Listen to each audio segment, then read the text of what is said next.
Assalamualaikum warahmatullahi wabarakatuh. Yang terhormat Kiai Haji Mutawakil Allah SHMM selaku pengasuh Pondok Pesantren Zainul Hasan Genggong.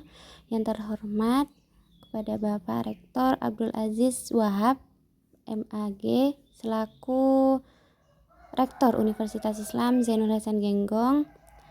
Dan tak lupa pula kepada Ibu Wahyu Lestari sebagai Dekan Fakultas Tadris Umum dan Ibu Maufiratul Hamdiyah selaku Kaprodi Tadris Bahasa Indonesia.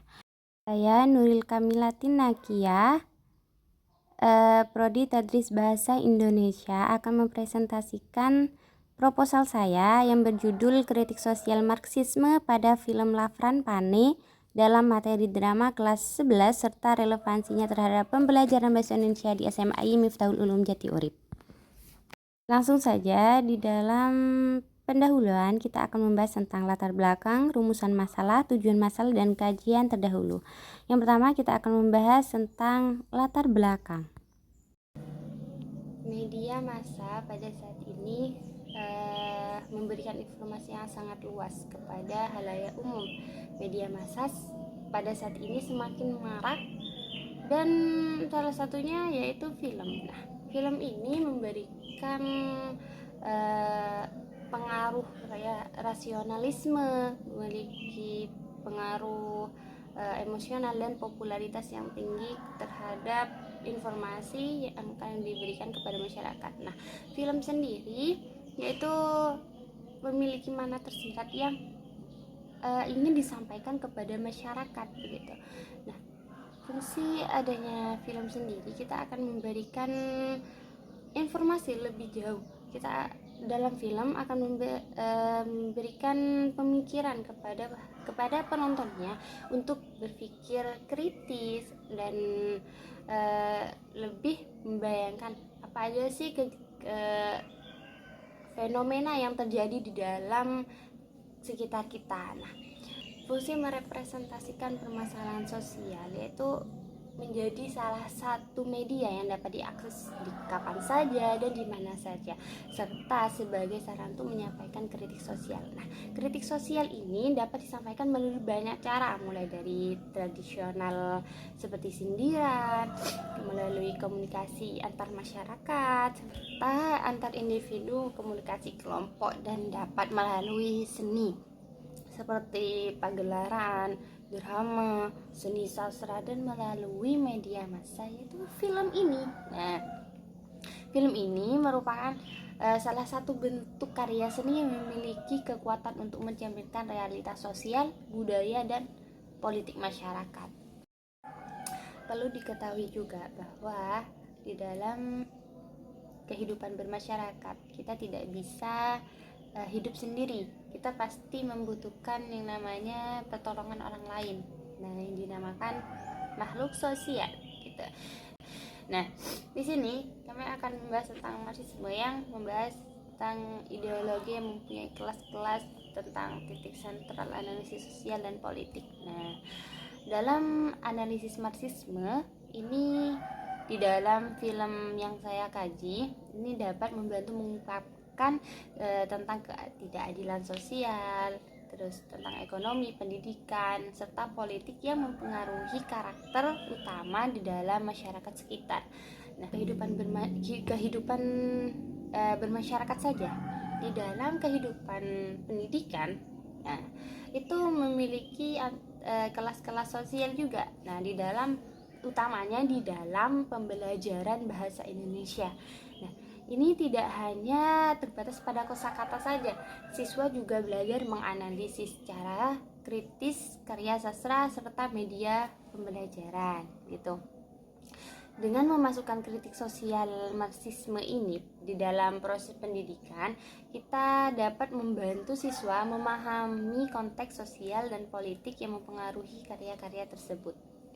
Marxisme dalam pembelajaran bahasa Indonesia dapat memperoleh pemahaman dan penilaian peran sosial yang disampaikan dalam karya sastra serta film. Nah, bukan hanya meningkatkan kemampuan siswa untuk berpikir kritis, tetapi juga membantu mereka menjadi lebih sensitif terhadap masalah sosial yang ada di sekitar mereka. Nah, di sini ada rumusan masalah yang saya kaji, yaitu bentuk apa saja. Bagaimanakah bentuk kritik sosial terkait sistem pendidikan, sistem politik, dan sistem sosial kemasyarakatan dalam film Lafran Pane karya Faizon Rizal ini. Lalu yang kedua, bagaimanakah relevansinya terhadap pembelajaran tentang materi drama di dalam pembelajaran bahasa Indonesia khususnya di SMA. Tujuan masalah yaitu satu, untuk mendeskripsikan bentuk kritik sosial terkait pendidikan, politik, dan sosial kemasyarakatan dalam film Lafran Pane. Dan yang kedua, untuk mendeskripsikan bagaimana sih relevansi film Lafran Pane ini terhadap pembelajaran bahasa Indonesia di tingkat SMA. Di kajian terdahulu ini, berdasarkan beberapa kajian terdahulu yang saya temui, itu terdapat beberapa perbedaan diantaranya dari metodenya, dari fokus penelitiannya. Namun di dalam kajian ini itu berfokus pada kritik sosial Marxisme yang terdapat di dalam film Lafran Pane serta relevansinya terhadap pembelajaran bahasa Indonesia di tingkat SMA, khususnya di SMAI Miftahul Ulum Jatiurip. Baik, selanjutnya kita di bab 2, yaitu kajian teori, di mana yang pertama dalam kerangka konseptual yang saya tampilkan, yaitu yang pertama teori Marxisme. Nah, Marxis merupakan salah satu teori yang muncul pada abad ke-18 dari revolusi industri yang berkembang di Eropa. Nah, Karl Marx ini merupakan tokoh yang berkebangsaan Jerman. Nah, menciptakan teori ini berdasarkan pemikiran tentang bagaimana revolusi industri mengubah cara masyarakat berpikir. Nah, pandangan Karl Marx pada saat itu tidak hanya digunakan untuk mengkaji sosial, tetapi juga memasukkan aspek lain di dalam kehidupan bermasyarakat, contohnya seperti karya sastra. Nah, teorinya antara lain merupakan penolakan terhadap fakta kapitalisme yang ada di dalam pertumbuhan industri yang pesat. Selanjutnya, ada sosiologi sastra menurut Wolek dan Warren dalam buku Yohanes Sohandi tahun 2018. Nah, menurut Yohanes, dalam bukunya mengatakan bahwa sosiologi sastra memiliki 3 pengertian yang bermunculan dalam pemikiran kita, yaitu yang pertama, sosiologi sastra sebagai salah satu bidang kajian yang bersifat multidisiplin.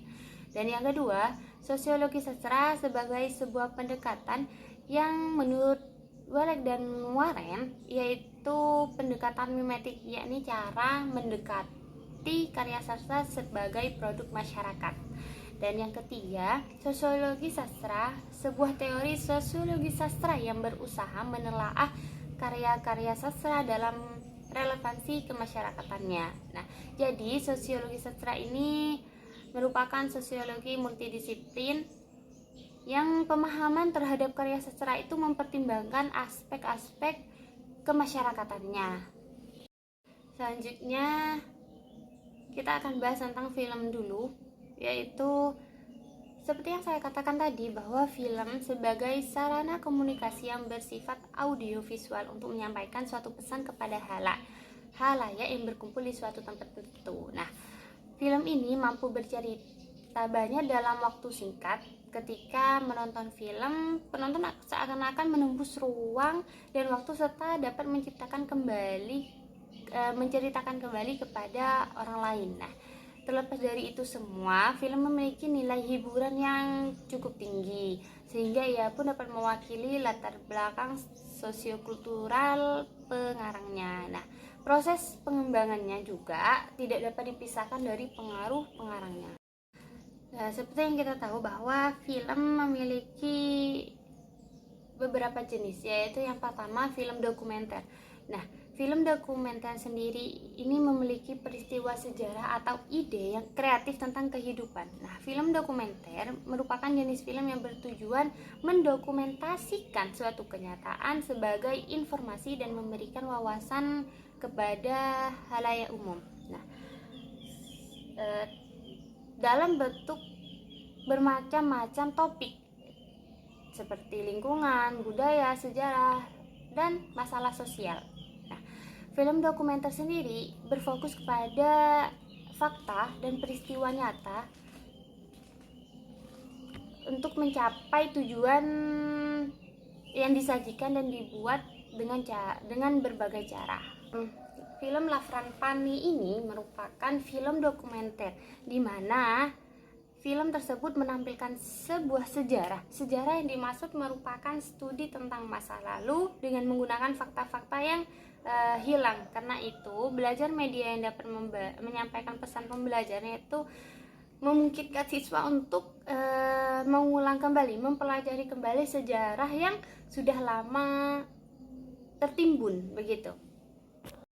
Sedangkan dalam film Lafran ini menceritakan tentang perjuangan seorang Lafran Pane dalam mendirikan organisasi HMI atau Himpunan Mahasiswa Islam. Nah, dalam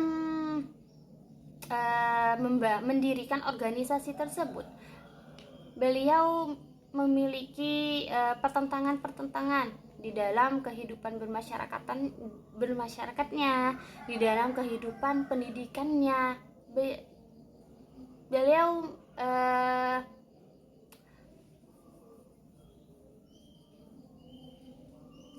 Beliau mengalami itu semua di dalam mendirikan organisasi HMI ini gitu. Nah, di dalam politik sosial itu memiliki sistem pendidikan. Nah, di mana pendidikan merupakan hal yang sangat penting dalam perkembangan dan penyelenggaraan kehidupan di dalam pendidikan. Nah, sistem pendidikan saat ini telah memasuki tahap modernisasi yang mengalami beberapa tantangan, salah satunya ketidaksetaraan antar sosial dalam akses, kualitas, dan hasil pendidikan. Sebenarnya Marx tidak banyak membahas tentang pendidikan dalam tulisannya, namun pemikiran sangat penting untuk memahami ketidaksetaraan sosial di dalam sistem pendidikan ini. Pendidikan dapat mencerminkan kepentingan kelas pemilik modal dan mengabaikan kepentingan kelas pekerja. Nah, di dalam sistem politik juga, kemauan politik juga sebagai salah satu syarat utama untuk perubahan sosial yang lebih baik. Nah, ini sangat menjadi harapan masyarakat, khususnya kelas bawah. Nah, masyarakat utamanya kelas bawah tersebut menginginkan peningkatan kesejahteraan, mengharapkan keinginan politik sebagai syarat utama untuk perubahan sosial yang lebih baik lagi. Di dalam sosial masyarakat juga memerlukan landasan untuk bertindak yang disebut sebagai ideologi. Ideologi yang berkembang memiliki sifat duniawi yang dianggap sebagai hasil pemikiran yang sesuai dengan tradisi. Pembelajaran bahasa Indonesia ini sangat beragam, salah satunya yaitu kritik sosial. Nah, kritik sosial ini sangat cocok dalam pembelajaran tingkat sekolah menengah atas karena memungkinkan peserta didik akan lebih sensitif dan dapat mengkritisi lingkungan sekitarnya. Nah, pembelajaran merupakan suatu hal yang kompleks sehingga diperlukan alat bantu berupa media yang relevan untuk menyampaikan berita atau informasi. Nah, utamanya yang dapat merangsang minat, pemikiran, emosi, serta perhatian siswa terhadap materi pembelajaran. Selanjutnya di bab 3 kita akan membahas tentang metode penelitian. Nah, yang pertama, pendekatan dan penelitian dan jenis penelitian. Nah, jenis penelitian yang digunakan yaitu kualitatif deskriptif dengan menggunakan analisis sosiologi sastra. Nah, penelitian kualitatif ini merupakan suatu proses penelitian yang menghasilkan data deskriptif dari orang-orang dan perilaku yang dapat diamati dalam bentuk kata-kata lisan atau tertulis. Nah, penelitian kualitatif ini pada dasarnya bersifat Selanjutnya di data dan sumber data. Nah, secara rinci, data merupakan semua keterangan seseorang yang dijadikan responden maupun yang berasal dari dokumen-dokumen baik dalam bentuk kata-kata, statistik, atau bentuk lainnya yang berguna untuk keperluan penelitian. Nah, sumber data sendiri merupakan subjek dari mana data dapat diperoleh. Sumber data yang berupa benda, gerak, manusia, tempat, dan sebagainya. Nah, sejalan dengan hal tersebut, bahwa pada dasarnya sumber data secara pokok dalam sebuah penelitian kualitatif ini merupakan kata-kata yang aktivitas, perbuatan, atau tindakan. Nah, sumber data di dalam penelitian ini yaitu film La Frappanne karya Fauzon Rizal dengan durasi 9 menit dan 8 detik yang tayang serentak di bioskop Indonesia pada tanggal 20 Juni 2024 kemarin. Nah, teknik pengumpulan datanya yaitu data yang dikumpulkan itu merupakan hasil dari observasi, wawancara, menyimak, teknik klasifikasi data, dan teknik mencatat dan teknik deskripsi data. Nah, kami akan melakukan observasi terlebih dahulu sebelum melakukan wawancara kepada pihak-pihak tertentu seperti guru dan beberapa siswa. Kita akan berikan beberapa pertanyaan tentang kritik sosial ini di dalam sebuah pembelajaran begitu. Dan teknik analisis datanya yaitu mengidentifikasi data berupa analisis transkrip dialog yang menggunakan kritik sosial dalam film La Frappanne karya Fauzon Rizal ini. Seperti yang barusan saya katakan, kita akan menyangkut pautkan tentang kritik sosial ini di dalam sebuah pembelajaran bahasa Indonesia. Nah, dan yang kedua, mendeskripsikan komponen yang terkandung di dalam setiap data. Kita akan melihat, kita akan mendeskripsikan apa saja yang ada di dalam kritik sosial Marxisme dan yang telah disangkut pautkan terhadap pembelajaran bahasa Indonesia di tingkat SMA. Nah, yang ketiga, menganalisis kritik sosial yang terkandung dalam setiap data dan mencatat hasil analisis tersebut gitu. Jadi di dalam data yang saya dapatkan itu pasti memiliki kritik sosial. Nah, jadi kita akan mencatat hasil dari analisis tersebut dan mendeskripsikannya secara nyata. Dan yang terakhir, menyusun klasifikasi secara keseluruhan sehingga mendapatkan deskripsi mengenai kritik sosial yang dikaji menggunakan sosiologi sastra. Nah, setelah kita mencatat, kita akan mendeskripsikan mengenai kritik sosial itu menggunakan sosiologi sastra serta menyusunnya secara rapi. Selanjutnya, pengecekan keabsahan penelitian, yaitu penelitian ini menggunakan uji credibility atau kredibilitas yang cara pengujiannya itu dengan cara perpanjangan pengamatan peningkatan ketekunan dalam penelitian triangulasi. Nah, triangulasi ini merupakan pengamatan yang berkepanjangan yang diulang-ulang. Nah, dengan cara diskusi dengan teman sejawat dan member check. Nah, keabsahan data ini dapat diperiksa menggunakan teknik ketekunan dan penelitian yang berarti melakukan pengamatan secara berkesinambungan dan mengamati objek penelitian secara mendalam agar data yang diperoleh dapat dikelompokkan dengan mudah. Mungkin itu saja yang dapat saya sampaikan. Kurang lebihnya mohon maaf. Assalamualaikum warahmatullahi wabarakatuh.